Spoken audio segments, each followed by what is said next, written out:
Thanks. Mr. Smucker. Thank you, Mr. Chairman. I normally don't serve on this subcommittee, but I've been sitting here. Very important for me to be here because I think this is critical, important topic for several reasons. One, I had my own experience with learning more about nutrition, exercise, and saw how much impact that had on my own life in just the past few years. Secondly, I think a lot about what I think is one of our major threats, and that is our debt and our growing fiscal, our fiscal policy. And if you look at the drivers of our increasing costs, it has a lot to do with healthcare. And so if we can solve this problem, it will have major consequences, not only on individuals' lives, as it did for me, but also on the health of the country going forward. I do disagree with a few things that were said here that I just want to mention, then I have a question maybe for Senator Frist and Dr. Hyman. I think there is a lot of new information here that hasn't existed a few decades ago. So I think there are a lot of people who don't understand the benefits of good food and good nutrition. And I think, so education, I think, is really, really important. Maybe I'm just late to the game, I don't know. But, I talk to people in my district and they have no idea how what they're eating is affecting them cognitively, physically, whatever it may be. And so I think this really is going to require a lot of education, and I think that perhaps is the best investment here. I do want to also say, I live in Pennsylvania, Lancaster and York counties, very strong agricultural community, a lot of nutrient-dense foods. In fact, people move to my community from other states sometimes. I've talked to them who come here just for the nutrient-dense food that we have there. We also have a great industry that has come from that, and we call ourselves the snack capital of the world. So we make we have Hershey, we have Mars, we have Snyder's, we have Hanover. We make a lot of foods that potentially you would categorize as ultra-processed food.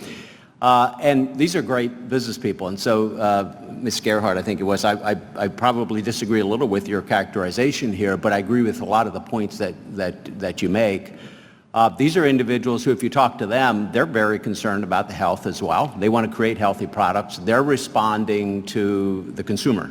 So, for instance, I'll give you a real-life example of this. We had implemented additional regulations some time ago that required for the reduced salt in chips. And when they did that, they found that people weren't buying their product anymore, and individuals who, so they're trying to respond to the consumer as well. And some of the owners of these companies are looking for ways to help address the problem that we're faced with. And so I guess, Americans still like their free choice.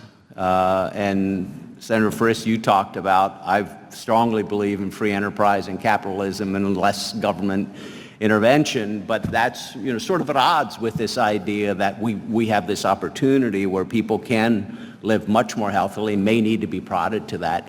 What's the balance? Like, how do you address that? I go back to the I think education is really important, but Senator, what would you think is the right balance here? How do we move what is really an entire system that sort of feeds on itself, if you will? How do we move that to a much healthier lifestyle over time? That, I think it's a great question, and it is sort of the undergirding question that we have to address.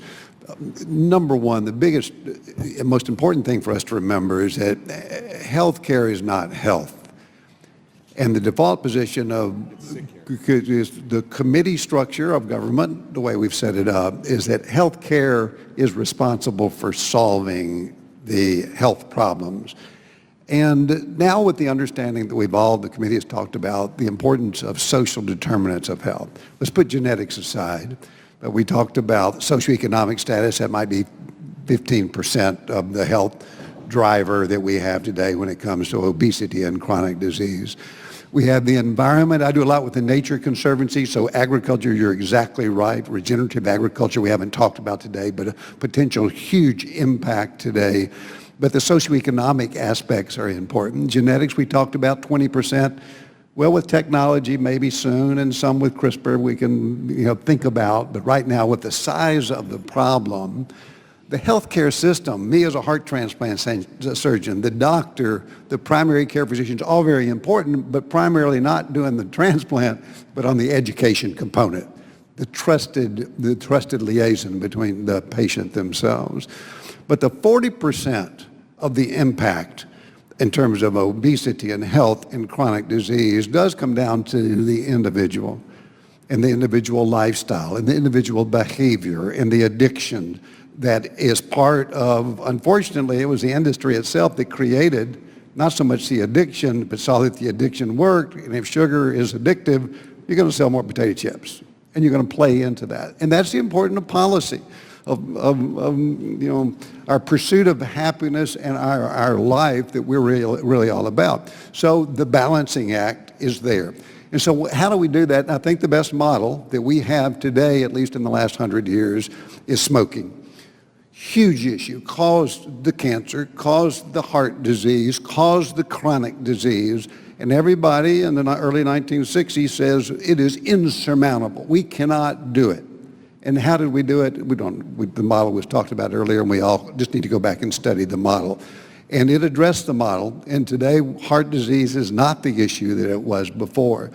The public health issue and the burden of disease and the cost of disease has been cut down to about 1/10 of what it was because of the way government working hand in hand with the private sector. And yes, it did involve some restrictions on advertising and freedom of speech and all the arguments it put out. But ultimately it comes back to health is more than health care, and is responsibility of each of us as government officials, but also individuals making choices and educated choices going forward. Let me just close, because I'm too very optimistic where we are today, because I think we do have artificial intelligence. We understand behavior. The scientists and the public policy people and the physicians have the tools they didn't have 5 years ago or 10 years ago, and now we have them. Mr. Chairman, I know I'm out of time. I waited a long time. If we could have Dr. Hyman answer that question, I'd love to get his response as well. Thank you. Yeah, go. I think we have to face the fact that, we have to address the real cost to society of our food system.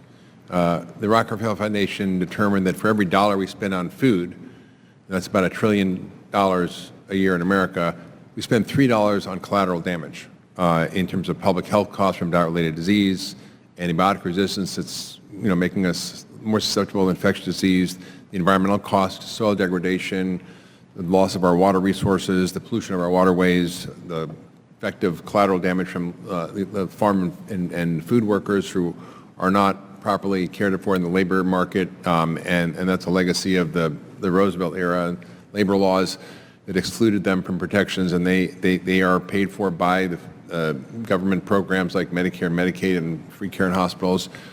There's food insecurity, economic insecurity. All these are driving the costs that are externalized. And so while capitalism is important, but we're not paying the true cost of the food. The price we pay at the checkout counter for what food we're buying or for those snacks is not the actual cost to society. And we have to account for those in some way and actually create incentives for businesses to do the right thing and disincentives to do the wrong thing. And I think you're right. They do want to do the right thing. And I think what I've heard from talking to the CEO of Nestle and Vice Chairman of Pepsi and many other large corporations, they're looking to how to change. But what they hear about is this. They hear, well, if I change my product, the other companies are not going to change their product. And one of the CEOs of the company said if the government could convene all the major food companies, and there's not that many, there's like a dozen or less food companies that control the entire food supply, and bring them together to collaborate to kind of solve this problem, I think it could make a big difference. And I think they have to be in kind of working together. They can't come together because of antitrust laws, but we could do that